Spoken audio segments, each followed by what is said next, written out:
of the ski films, and they say, "Wow, this was something quite good." And I think also there was to film skiing for me was it was an important period because we were like filming for maybe 100 days or something each winter. So every day it was like okay conditions. We went out there and filming, and we, you know, when what's something that is important when it comes to filmmaking, I think it's stamina, that you have, you are in a good shape, and that you are willing to put a lot of energy into the film. And I mean, those films that we made, they were maximum 30 minutes long, and we were shooting for 100 days. And so when I got into film school, and I realized when you are making a feature film, you are using like 30 days for 1.5 hours.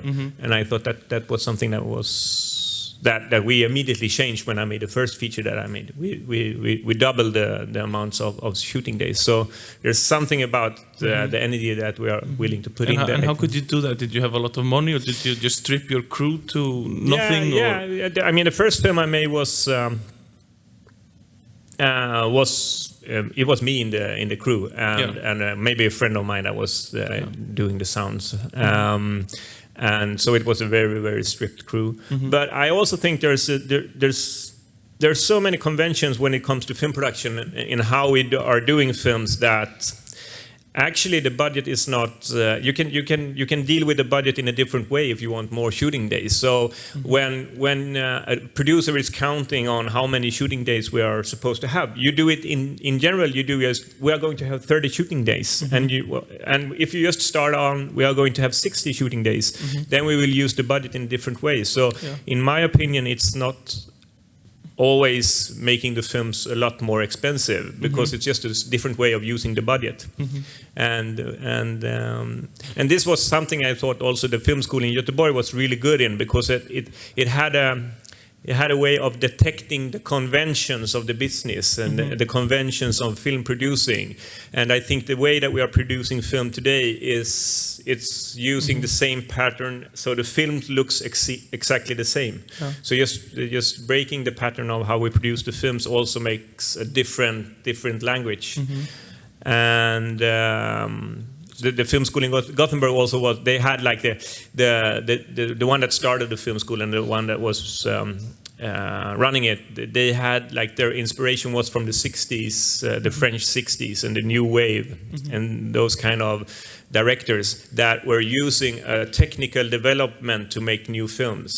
They were like using the light 16mm camera to create the new kind of images. So they were really influenced by this time in an era in filmmaking, and had almost like a nostalgic way of looking at that period, and wanted us to like recreate that. And when I started the film school, the light DV camera, video camera came, and we were lucky because of the techniques were developing at that time. Did they embrace that? Did they understand the possibilities? And it was also a very poor school. There were almost no money at all. And there were the other school in Sweden that was Dramatiska Institutet, and then it was the Danish film school that we were comparing with. And it created some rebellious energy that we wanted to show those bastards that we were making. So you were not really shooting film at the time. You were shooting on video. Yeah, we had like one in the school. We had like 1 or 2, courses when we were using film, and immediately you could tell that this is a technique that is very clumsy. No, it's interesting because I guess we are the first generation of filmmakers who grow up with digital video as a as a real means of making films. And I think you know, how much do you think it kind of defines your kind of aesthetics in your work? Well, I think that what is interesting now is that since when you were shooting on film, the camera operator or the DOP, the photographer, he had to know so much about how to develop the film, how to expose the film, and so on. And nowadays, you just are watching on a screen, and you can see if it looks okay or not. So I think we are rechanging the roles of a production when it comes to filmmaking. So what do we need a camera operator for? for? What do we need a DOP for? Because I think that filmmaking is very, very much hands-on. We see something and do we think it's right? No, maybe we should do it in a different way. So I think we have to reconsider what we are thinking about how a production looks like. And there's actually something in film history that tells us just exactly about the era and the period that we are in now. As soon there's a paradigm a change in society, those who know the techniques and know their profession, and the profession is dependent on the old technique, they are trying to hold back the development and the change. And there's a quite funny story about when the motor came to the 60mm camera or the film camera. Before that, you were doing it handheld. You were moving manually. Exactly. And those who worked with doing it by hand, they were saying, we are losing a quality now when the motor is coming.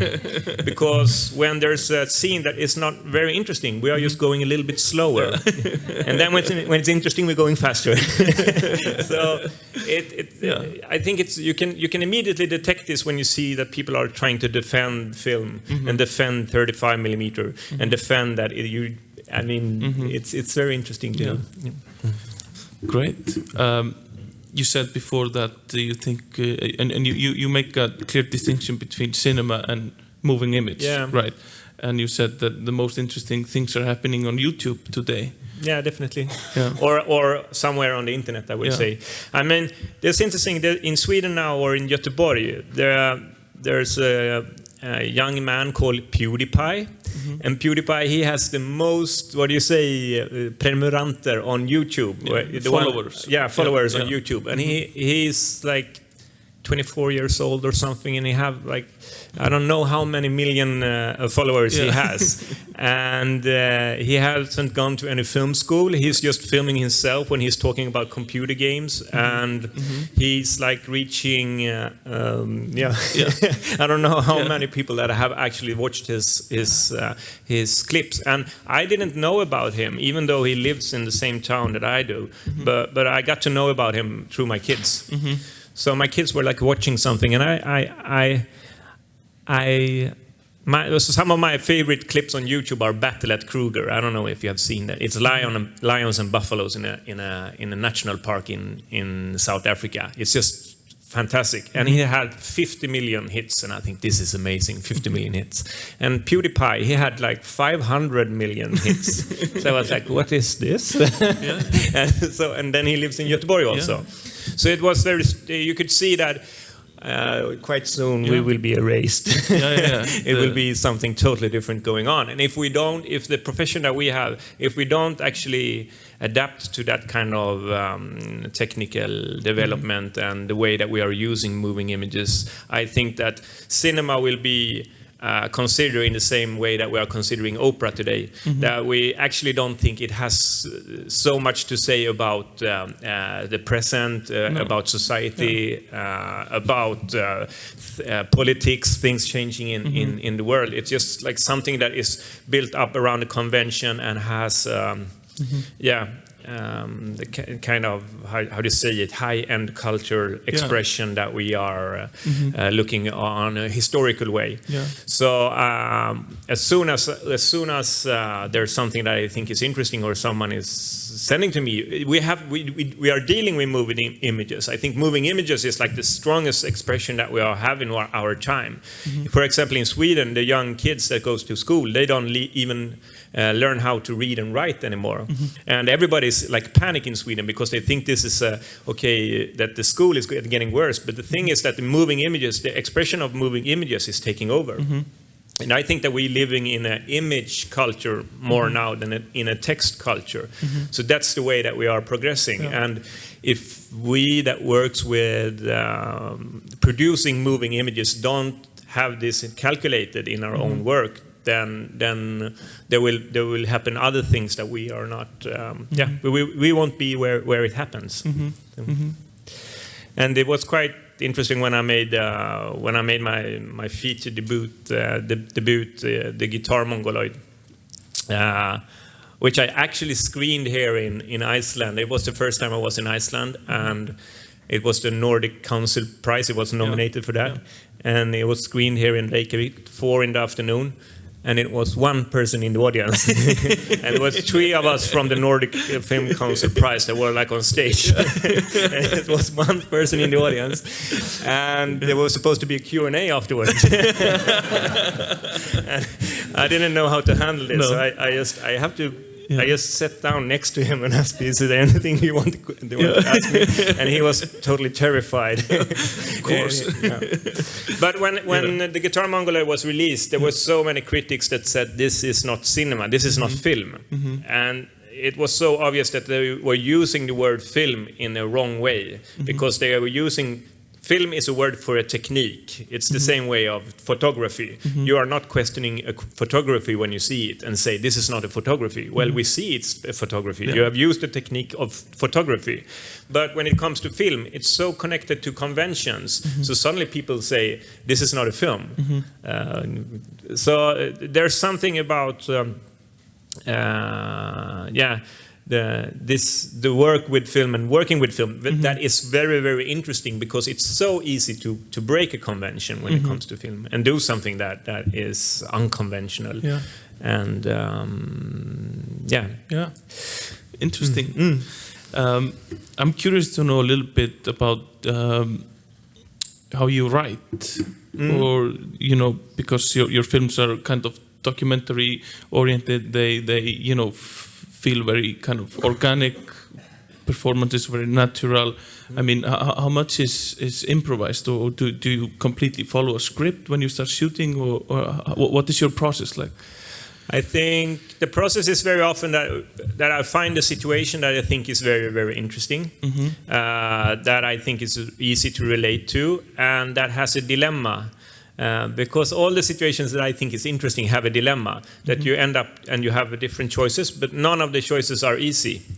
So an example that I quite often take is from one of the films. It's a friend of mine that told me that he was on a couch ride, on a bus ride, a long journey bus ride, and he went to the toilet in the bus, and when he's in this toilet, he pulls down the curtain by accident. And it's like a small curtain. It doesn't look like anything. So he just puts it up and doesn't think of it anymore. And the bus ride continues, and everybody goes out to eat and then go back into the bus. And before they go away and continue the journey, the bus driver is very, very upset. And he's like aiming for a group of youngsters in the back of the bus. And he says, okay, you can play loud music, but you can't break things. And my friend is starting to think, is he talking about the curtain? It's this moment when he goes back, the bus driver goes back, and suddenly it's clear, he's talking about the curtain. And he's accusing the youngsters for breaking the curtain. And my friend knows that, okay, maybe I should do something here. But the bus driver, he goes back and sits behind the wheels. And my friend thinks, okay, just in a minute we will be out on the road again and this will be over. But instead of driving away, he turns off the engine and he takes the mic and he says, I won't go anywhere before the one that did this confesses. And that's the typical situation that I really, really like, and I think that says something about human, and says something about the fear of losing face, and to be in a dilemma, that either you could say immediately, I'm so sorry, it was not me, it was me, it was me. And if you don't do that, it gets harder all the time to actually confess. And then so rather in my films, I see that the situation in itself is the main character than the characters. So it's not a certain character that acts in a way. It's the circumstances around the situation that makes the characters act in a certain way. And then you just find out the most, nasty situation for all the characters to try to deal with this. So all the characters should lose their dignity in some way. The bus driver will lose his dignity because he has to stand up for something that he just said when he was angry. Or and for an example, in the true case of this bus incident, there was like one of the youngsters was so drunk in the back of the bus, he had fallen asleep towards the window, And his friends said, after half an hour or something, they waked him up and said, maybe it was him. Was it you that broke the curtain? And he's like, yeah, sure, it was me.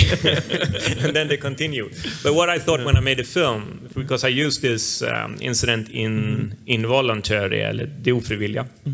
I had a boy with Down syndrome that was on the bus couch ride with his parents. And after a while, the parents like, maybe it was him, that he was in the toilet before. So they are like forcing him to admit that he broke the curtain, even though he didn't.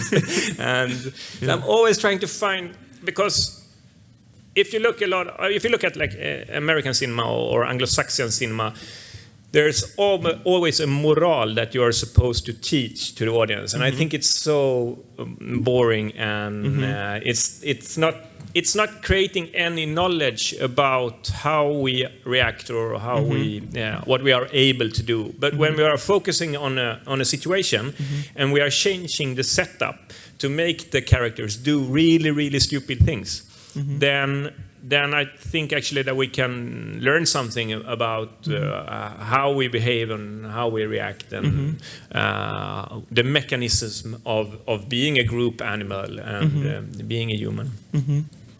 Yeah. Maybe I can show the clip. I think you should do that. Yeah, because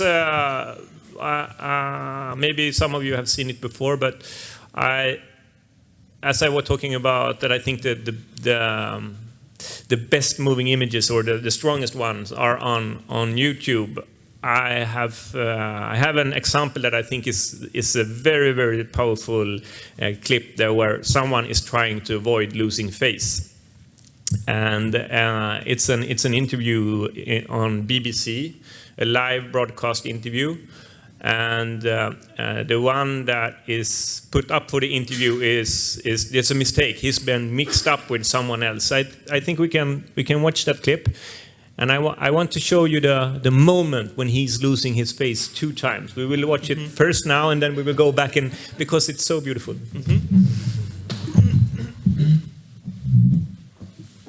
Clip from the beginning again, and just watch the second when he decides to play Guy Cuny, because for the industry and the growth of music online. Well, Guy Cuny is the editor of the technology website News Wireless. Hello, good morning to you. Good morning. Were you surprised by this? And I think this clip is also very important in many different ways, because it's so interesting. How do you say? You know exactly what is supposed to happen when you are in a broadcast live show, and no one wants to ruin that. So even though that the interviewer, she doesn't even hear that he's saying just nonsense, and she just wants the live broadcast to run on smoothly, and no one should be disturbed. And I think it's like this in so many different layers of society, that we are very used to play the role of ourselves, because I think role playing is something that we all of us are using all of the time. It's a big part of communication, and so we play the roles of ourselves. And even though we are feeling that I don't have nothing interesting to say now, if I play the role good enough, no one will discover me or detect that this is nonsense. And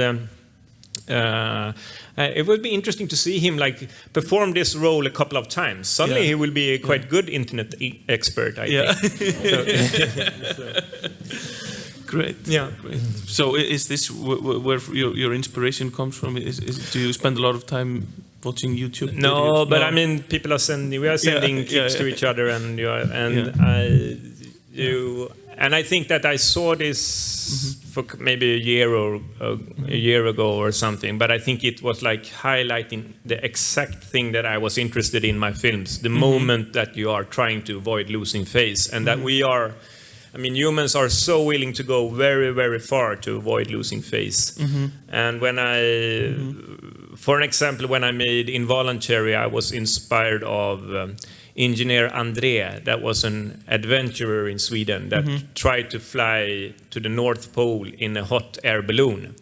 And everybody died on this expedition. It was, of course, a very dangerous thing to try to do. And you could read in his diary, there was like this was in the late 1800s. And you could read in his diaries that he himself didn't believe in the project at all. He was totally convinced that this will never work out. But I mean, it must be like a snowball effect that he, at a certain moment, in one of the richer clubs in Stockholm, it was like those rich, fancy clubs, and he had made a bet, probably, and maybe he was drunk, and then it was like a snowball moving on, and after a while, it was completely impossible to pull back because to lose face on that kind of level, you rather die than do it. And this is something that says something about humans. I don't know any other animal that rather die than losing face. And there are many examples of this that I think is horrifying and comical at the same time. For an example, or mostly horrifying, I would say. But for an example, I read an article with Monica Lewinsky. You know, the girl that was involved in the Clinton affair. And I mean, she was like 18 years old when this media, was she that young? Media, yeah. So she was really, really young. And she was like, the media was treating her so bad. And I mean, they were trying to defend Clinton. Instead, she was the one that was putting all the guilt on. And she started to engage herself nowadays in young girls that have had their nude photos put up on internet. And what happened with those young girls, I mean, they were like taking photos of themselves and sending to someone, and then suddenly someone put it up on internet. And there was like a sentence in that article that was about the parents, that they were like awake because they were trying to protect their daughters to not die out of shame. And they were committing suicide because they were feeling such a strong feeling of shame. Wow. And it's interesting to think that you feel so locked up socially that the only way out of this is to committing suicide. And the thing that the way that they were treating this in the American society, and I think they do that also in Sweden, is that you learn the kids to not take nude pictures of yourself, which is totally stupid, because of course it's only a new way of expressing sexuality. But instead of learning people don't put up any pictures on the internet without asking first, so they were putting more shame on the behavior, on the sexuality, and so. And also, I heard another example that is about. I don't remember there was like a ship that was going down in South Korea quite recently, and there was like a lot of students on that ship, and there was a principal on that boat. And when the ship catastrophe started to happen, I mean, the principal was leaving the boat, stepping into a lifeboat, and abandoning the ship. And this he, of course, did in survival mode. He wanted to survive, in survival instinct.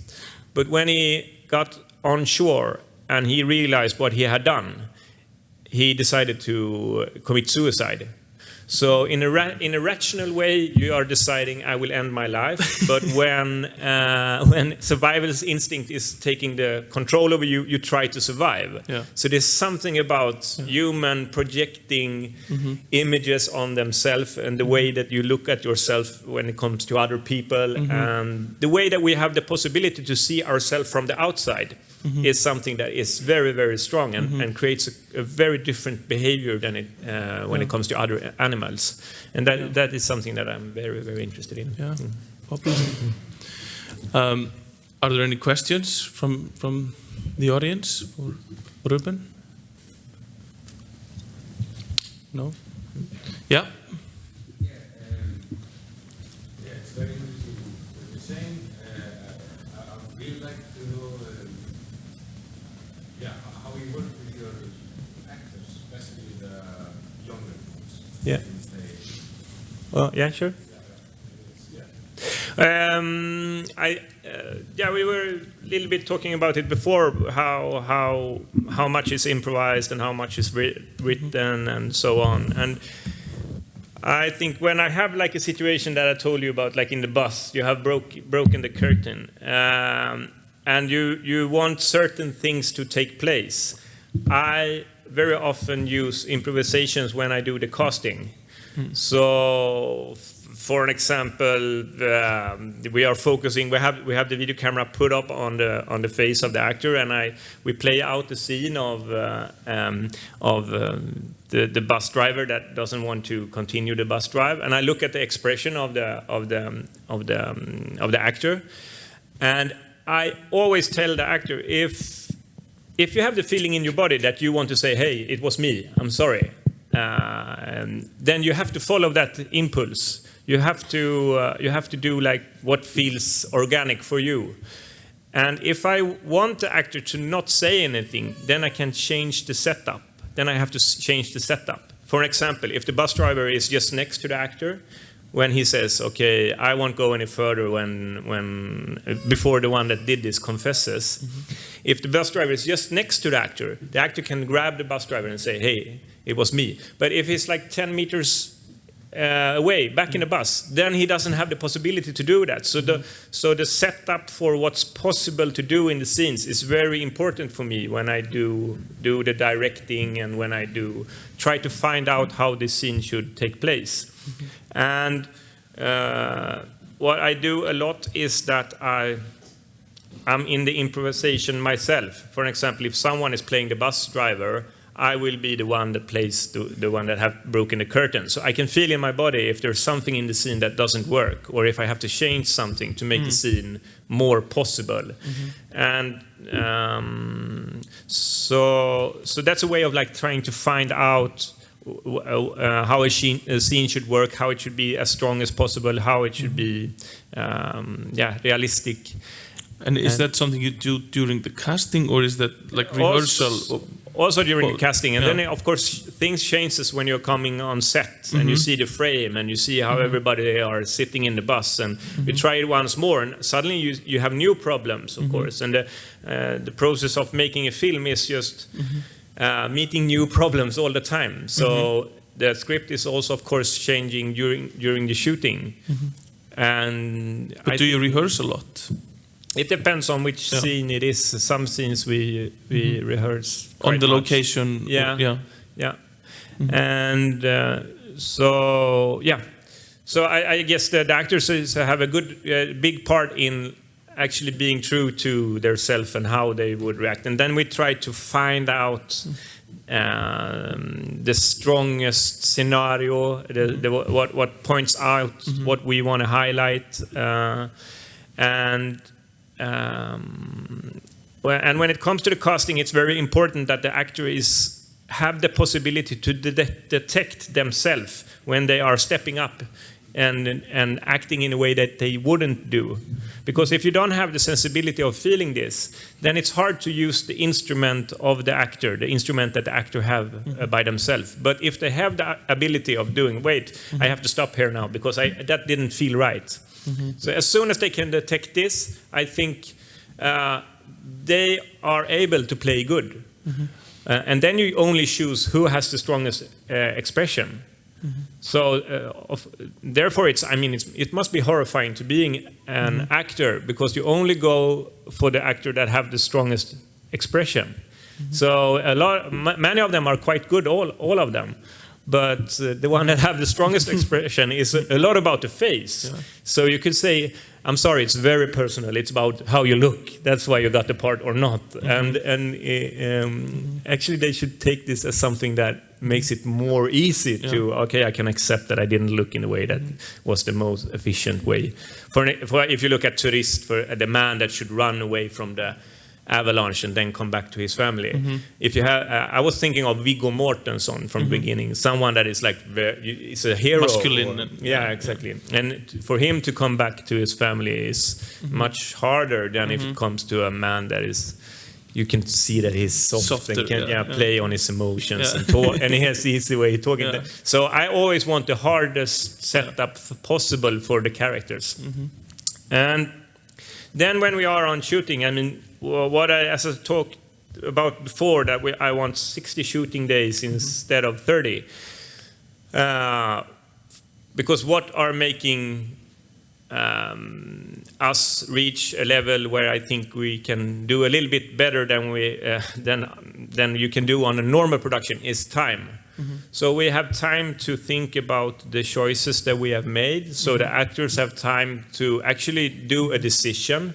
And mostly when it comes to shooting, you have so many camera positions and so much to shoot each day. So you are thinking that you will save it in the editing afterwards. Instead of considering shooting like now it has to happen. The thing that will lift the scene, the thing that is going to make this worth saving, because I mean we are saving things, we are saving a couple of seconds or minutes or whatever, and if they should be saved and used in the editing, I think we have to lift them up as high as possible. We have to push each day. We have to go as far that we can go. We have to, if we're going to do a gentle scene with subtle things in it, we have to be as subtle that no one has been before, and always trying to put a limit for the work that you do. That is, when we did the avalanche, I said we are going to create the most spectacular avalanche scene in film history.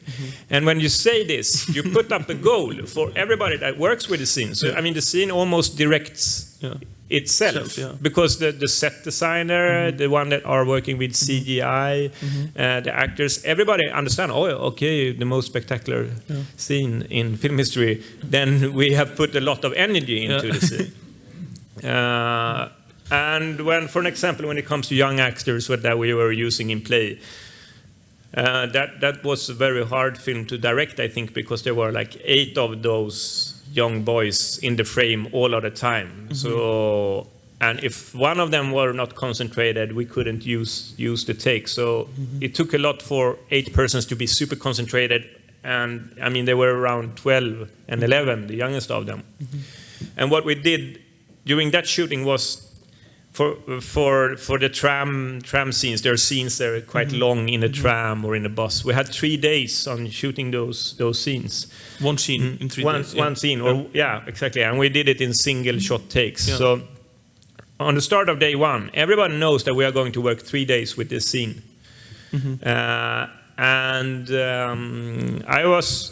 Before the shooting started, I was like writing a letter to all the actors and said, this is going to be the hardest time of your life, but I also think that you will enjoy it, because making a good work and doing something that you have put a lot of work in, you will be proud of. But just so you know, every day that we go to shooting will be very, very hard. You will be totally exhausted. And when this doesn't happen, they doesn't get disappointed, because they know that already from the beginning, the way the mental setup for that we are shooting, okay, they know it's going to be really, really, really hard today. And then you have the strength in your body. But if you say we will be finished at 4 o'clock today, then you will be very pissed off when it's 4:15. So there's a mental way of building up energy in the crew, in the actors, and didn't you work on full days with them? Did you? We did. So then when we did this, like the scene that we were shooting for 3 days, we started to. I always start to shoot immediately. I don't do rehearsals on set. I want the camera to be in position, and I want to push rec, and I want to say take 1, and then we start to repeat it over and over again. And we see something that is good, and we keep that. And they're quite loose. What are supposed to happen? We know exactly what we want to the different, how do you say, flags to go around and go to the end situation will be, or the start situation. And there are a lot of those moments that they have to go through, but how they get to those different moments, they have to find an organic way. So when they are finding the organic way of getting there, then you can tighten it up. So take away that. Now we have found an organic way to go from that moment to that moment. So and you're stripping it down, and you keep on rehearsing, and I think it's very, very important that there's no pressure at all on the actors. It's if you do something that is wrong, it's no problem. We just go for another take. And if they do something that is wrong that suddenly turns out to be brilliant, then we will keep it. So yeah, that was good. We will keep that for next take. And then when we are getting closer to the end of day 3, then is the time when we are starting to build up a pressure. That is, okay, everybody ready? We have 5 takes left. Now we are going to really concentrate. This is a very important football game or something like that. We're building up the pressure of, okay, so there's a tension and a feeling of that everybody now is getting concentrated to do the best performance of the 3 days. And then we do the countdown, like, okay, 4 takes left, or everybody, we have to do a better take this time. We have to do the best take of the day. And the goal is, of course, to make the last take the one that we will use in the film. And everybody in the team can, during this kind of shooting, they can trim up, they can, the lighting or the camera, they can, getting focused more and more to this moment of the day. And also it's quite good if you're waiting for the sun to go down and you have magic hour or something like that. It's building also the tension even a little bit more. We only have half an hour of light left. So there's, even though that we do this many takes, there's a tension building up in the end. Because otherwise, I think it will be hard to create a kind of concentration. And I think very often we are using the last or the second last shot. And now what you're describing, you're doing a scene that you only cover in one single angle. Exactly. So you maybe were doing the same shot for 3 days. Yeah. And how many takes are you doing then? It's different when it comes to different scenes. Maybe like I think 50 takes we did on those scenes that have long scenario and 8 minutes long and sådär. But And for actors who are not trained actors, which I guess you work a lot with, it doesn't become kind of stagnant, or I mean, my feeling is that they have the same. As soon as they have the mental image of that we are going to work really, really hard, then they have the strange in their body. They are not getting more tired or losing the concentration in the end of the day. Right. And there was like this moment when we were shooting play, when all those 8 boys, when we pulled off one of the scenes, one of the hardest scenes in the film, when they were so ecstatic, and they were like going with the car, put down the windows in the car, like wow, like they have won a football game. And I think in that moment they also realized that there's an excitement, and there's you are getting something back if you are putting in a lot of energy in something. It's rewarding for them. Sorry. I really want to congratulate you on that avalanche scene. I think that it's super great that these 2 days will be worth it. And I want to ask you, because you talked a lot about these situations that you're creating, about people that sort of get into a situation and for them it's super tragic and horrific, but for the audience to look at it's very comic. I want to know both how you do that and why you're particularly interested in that, and why, and if you have experienced these things yourself. Okay, like the avalanche situation in itself, or No, just these situations where like humoristic and tragical at the same time, or? For the one that is experiencing it, it's horrific. But for us as an audience to watch it, it's super funny. Well, I actually think it has to do with perspective, because when we were talking about shame earlier on, and shame is the brain activity that creates most energy in the brain. Shame is actually something that we have to process so much when it comes to thoughts. It's the feeling that we have to process the most of all. So, and the perspective of when you are put in a situation of shame, it's very hard to portray that perspective from the inside. And as soon as you go on the outside and look at it, I mean, the situations that take place in my films are, there are no catastrophe. You are expecting a catastrophe, but there were no avalanche. No one is harmed. Nothing have happened.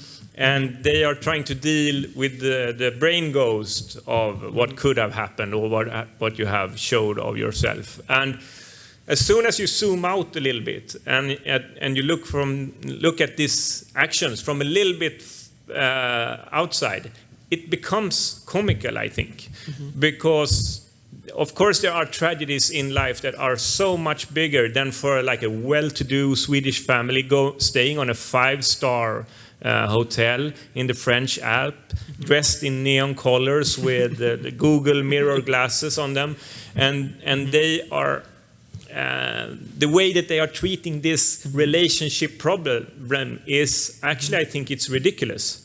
Because there are other tragedies in life that is the thing that we should focus on and think as something that we should put down energy on. But we have been learned in our culture, I think, that we have been thought up that what we should put our time in is in relationship problems.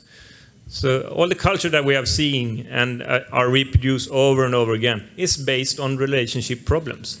And it's of course, as we human beings are imitating creatures, we are imitating those relationship problems in our everyday life and in our own life.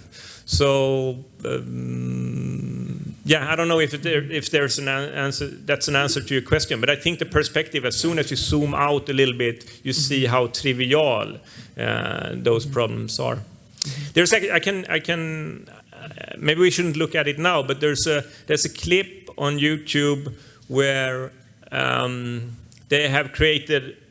They are zooming out from Earth.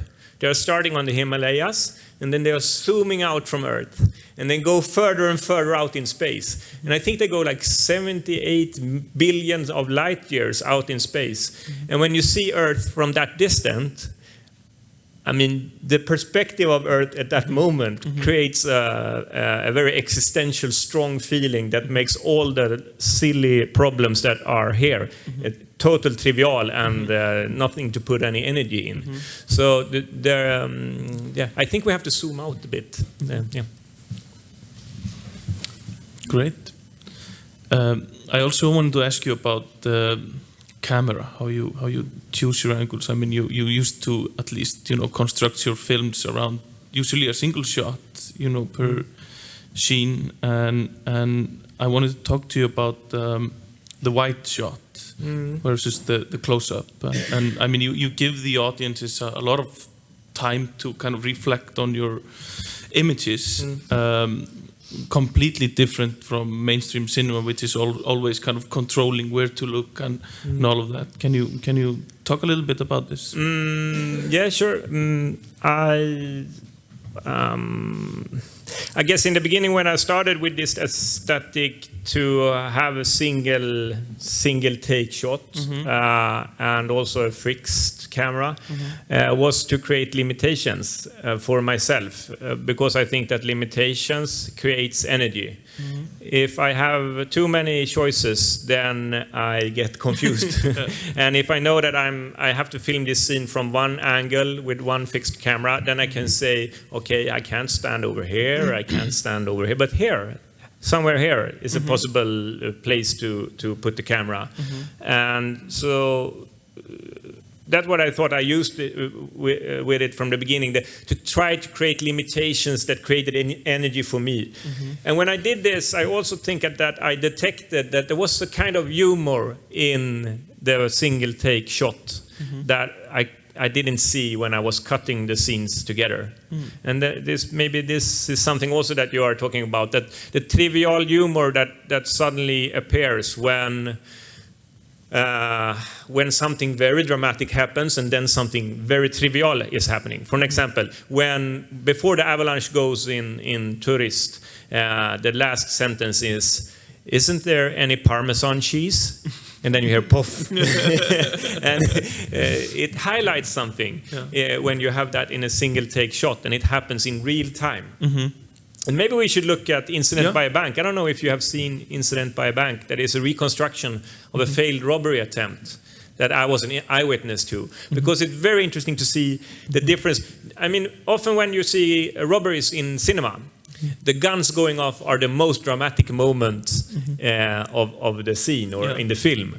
But when you have a real-time shot and you see when guns going off, it becomes as banal as everything else that happens.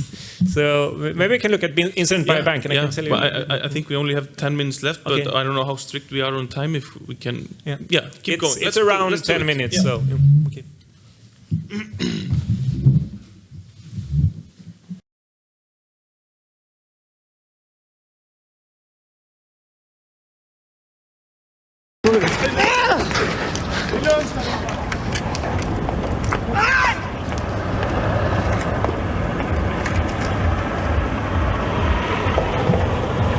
I think we can stop there.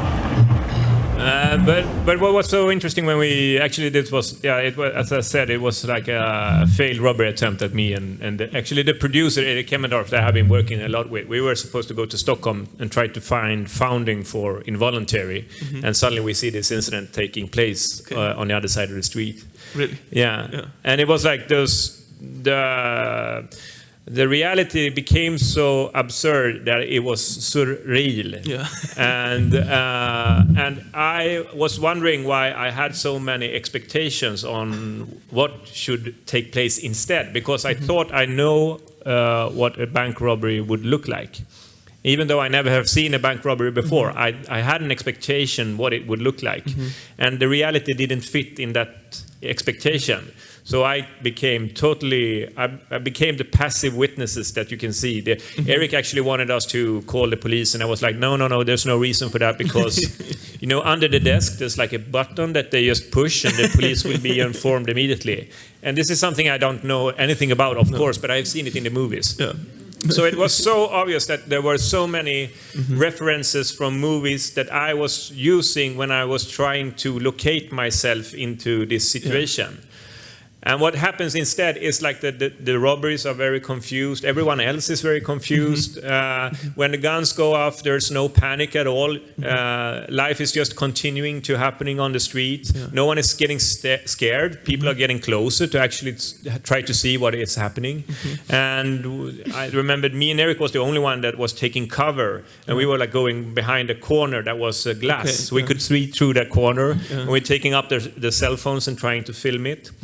And did you film it then? Yeah, we did, but you couldn't zoom. No, obviously not. So there was just like two small dots, and we were really upset about this, because shouldn't it be a quite basic thing?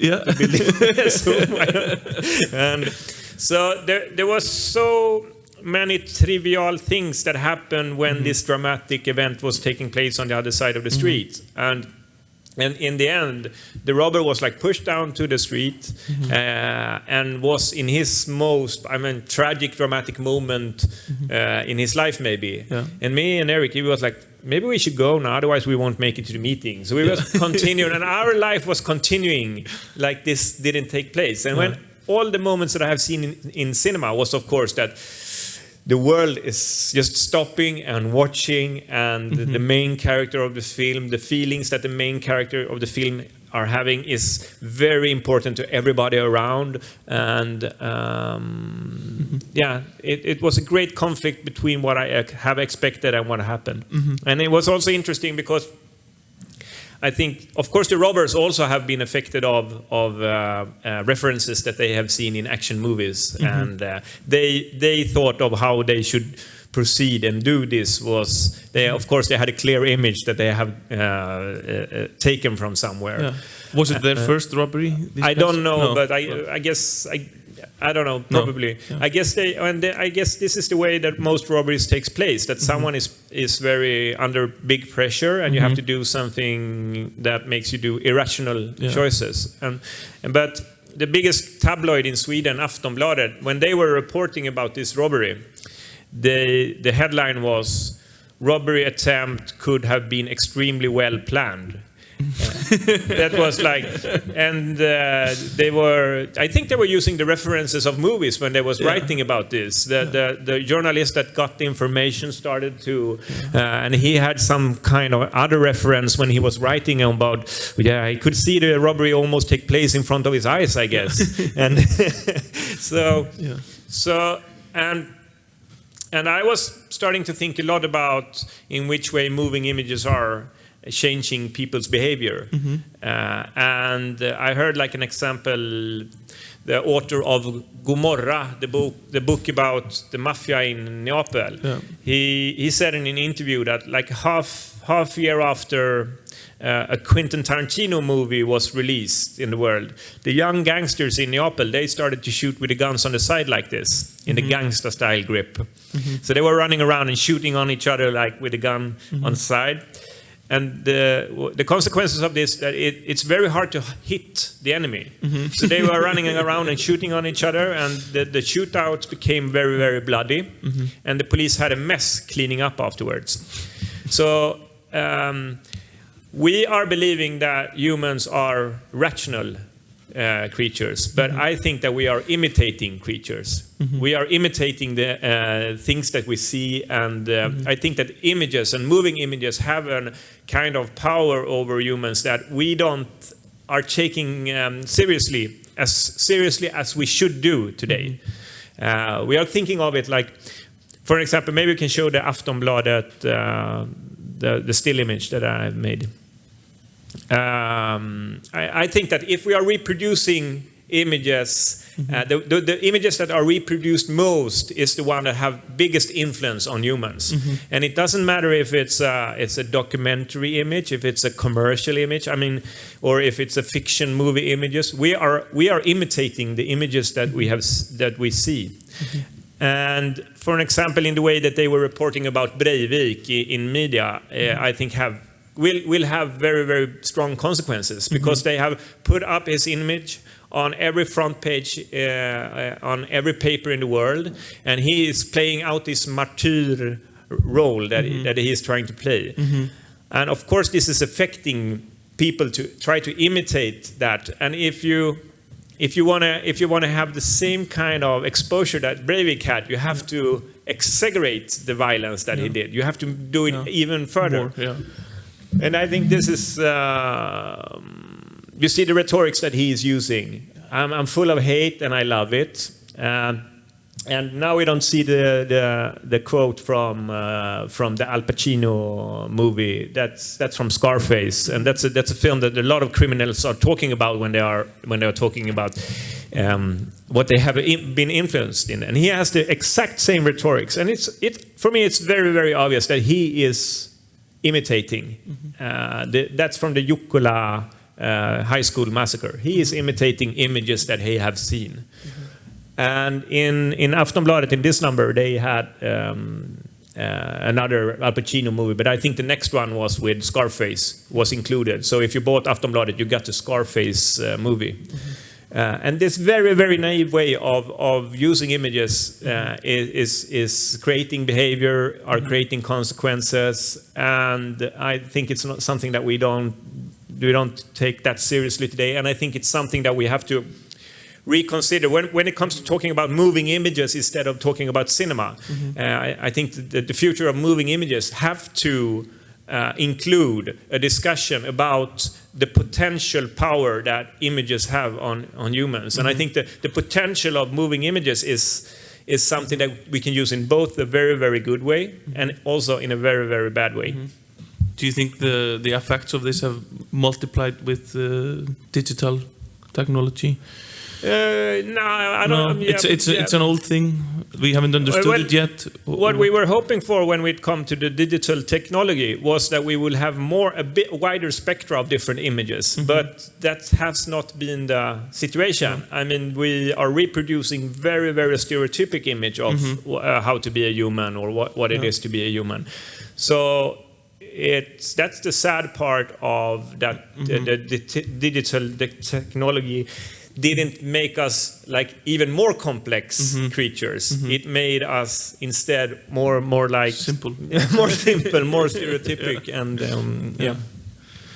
Great, yeah, it's a fantastic film, really nice film. The short that you shot, and that you did in a single take. But I guess you were doing that zoom in post. Yeah, exactly. The incident, it's created out of one camera position, but we have made it's a lot of cuts in the film in the end, actually, because when we were zooming in one part of the picture and we pan over to another part, then we can go over to another take. Okay. And we almost used it like a Photoshop document. We could put in a character passing by, but just cutting out that little part. So we were using, it was like a 4K red camera, and it was in just when it came. So we were, since we only use 2K when we're doing the projections, we were thinking maybe we could do something more with the 2Ks that we don't use. So why don't we zoom in? So we were zooming in like 500%, and sometimes you see it a bit and so on. But it's a technique you used again then in the opening shot of Play. Exactly. In Play we did the same thing. It was a way of controlling the feeling of real-time aspect, even though it wasn't real-time. Right.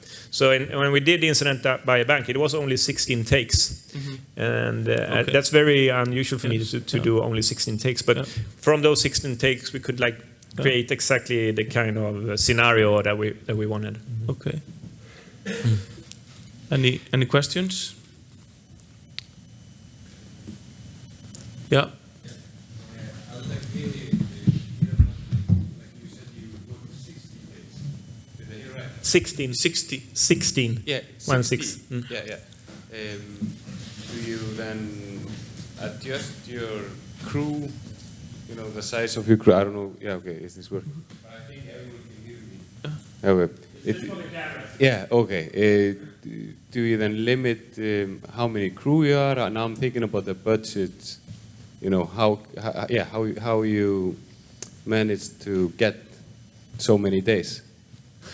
But it was just one day shooting when it come to Incident by a Bank. So it was just one day shooting. No, I mean like for your features. Is that something you've been like for Force Majestic? Was it 60 days of shooting? Yeah. Exactly. 60 or 60? 60. Yeah. 60. Yeah. 60 also. Maybe 58 or something like that. But yeah. And how big is your crew, if I can ask? Now I want to just pick your, it's detailed questions, but yeah. What was the question? Sorry. How big is your crew? Since you're shooting for so long. It's different. It's a bit different from the different days. So some days we are in the studio and you only need a couple. But I actually think there's something wrong about the production system. I think that the money end up in a place where you don't use it for creating the best film. And I think that if you say to the producer, I want 60 shooting days, then it's up to him to count how we should use the money. So, and I think that we are like the taxi driver interview. We are like doing something out of convention and not knowing why we are doing it. So we have been taught that we should use 30 shooting days, and we don't ask ourselves, why should we do that? Why don't we have 100 shooting days? And the way of production movies have been so much, it has been totally different. I mean, when students come to film school today, they already know all the technique. They know exactly how they should use the camera, and they can make it look like I can see the difference between a Hollywood movie and what they are using with a 5D Canon camera. So this should change the way that we look on production. But there's like some. Yeah, we are so limited in the way that we are fantasizing about how we should do it. So I think a lot of it is not about budget. I think a lot of it is about that we're just doing the same things that we have done before. Should we talk a little bit about your new film, Tourist, sure. Which I had the pleasure of seeing a few days ago. I found it really fantastic film, and And I found it in some way a bit more accessible than your previous work. You are, I mean, you're cutting within scenes. You're using a little bit maybe more conventional film grammar in the film. Is that the direction you're going into now? I don't think it was on purpose to make it more conventional. I think my aim is to not think in that kind of terms. I want to think, how do I make this expression as strong as possible? How do I express the thoughts and things in the film in best way? And I don't want to be unconventional just to be unconventional. Right. I want to find a way to express things in the best way. But I can say, after I did Play was like 42 shots, single take shots, and it was almost 2 hours long. And when you were changing something in like half an hour in the film, you have to look like on 4 or 5 scenes only, and then judge if the cut was changed in the right way or not. And it made it an extremely hard film to cut. I don't know. How long did it take to cut that film? It took like a year or something, but we were forcing it. It was not finished when we had the premiere in Cannes. We recut the film after the premiere in Cannes. So, but it was so exhausting to cut that film, and it was also very hard to create any dynamics in it. And I thought that I had a too dogmatic view on what I wanted to use with the aesthetic. We have pushed that so far, so I didn't want to do that again. So in Tourist, I wanted to have those segments in the film where we are using Vivaldi, the Vivaldi summer, very intense, where we should bring up the energy. And still we should have the possibility to go deep down into the scenes. And the reason that we started to cut was there are so many things that taking place inside of the characters. So their emotions and how they thinking about what's happening and how they're trying to avoid losing face. And so I felt that I had to go closer to the characters in the film. And so that was... It serves the story. It serves your story. Yeah, exactly. And since I was...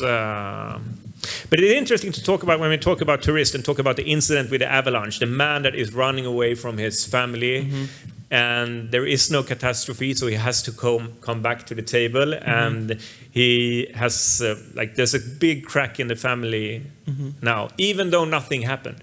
I mean, suddenly the sun is shining again, the sky is blue, they're continuing eating, and there's something that have happened that have in a very fundamental I think way. Something really happened. I think you can't say that nothing happened, but nothing physical happened. No, exactly, nothing physical happened. But I think that a lot of the times we are talking about our culture, that it's not an honor culture. We talk about Muslim culture, that it's an honor culture. But when we talk about our own culture, we are talking about it as a neutral culture that doesn't have like the honor aspect of it. And it was so obvious when Thomas ran away that he did something that is very forbidden for a man to do. And a lot of people get a bit provoked when I say, because I always say when a woman do like this, when the mother do like this, she's allowed to get drawn away by her emotions and react irrational when a thing like this happens. And all the women say, no, I would feel very, very guilty. Yes, of course, you would feel guilty, but the social pressure on you as a woman wouldn't be the same as if a man runs away when it comes to a crisis situation. Because the expectations on a man is that he should stand up for his family, where's the sudden threat from the outside. And the expectations of the woman in our culture is that she should take care of the kids on longer terms.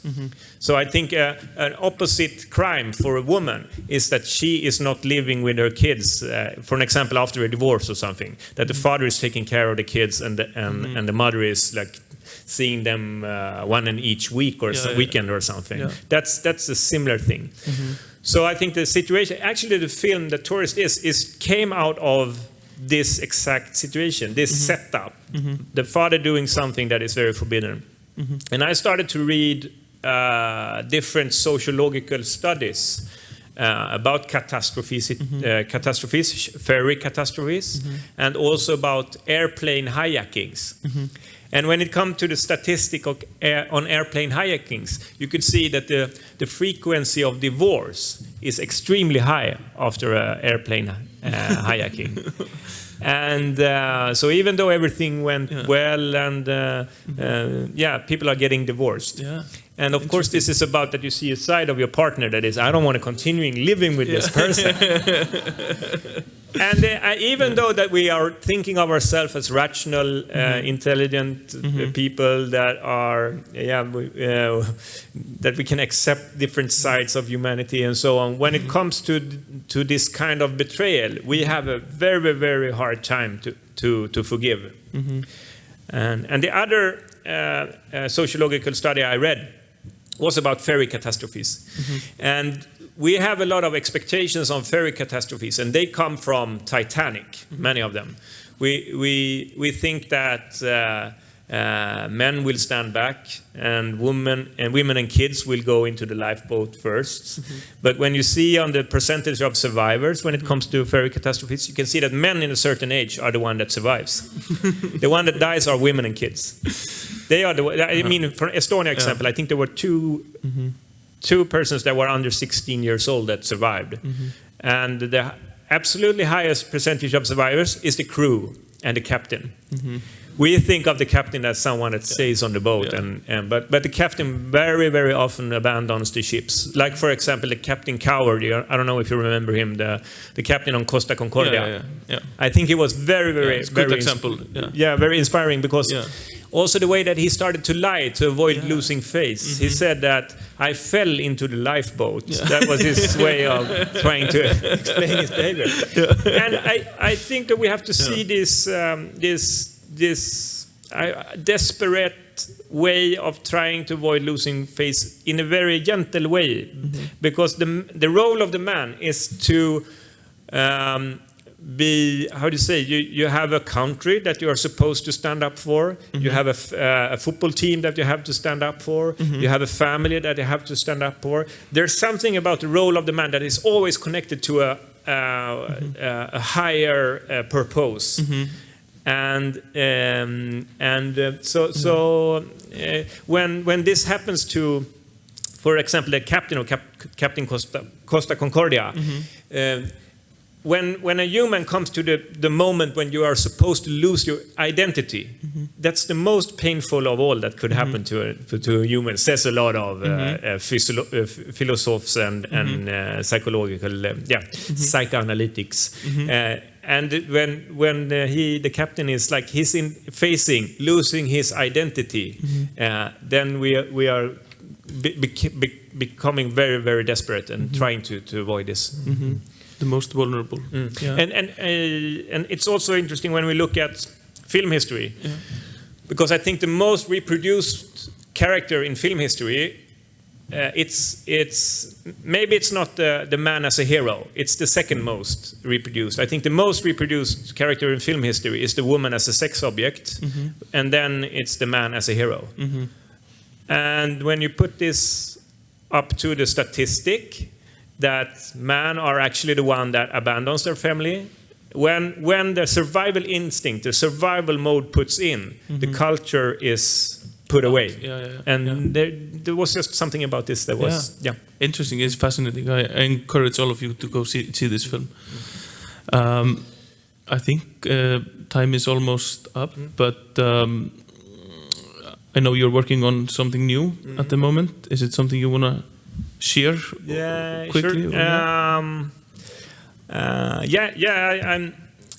When we were working with Play, the one about the young boys that were robbing other boys in the center of Göteborg, the city, it was so obvious that the adults' world and the kids' world were taking place on two parallel levels. So even though there were a lot of adults that saw what was going on, there was like only 2 cases or something where they stepped in and stopped the robberies.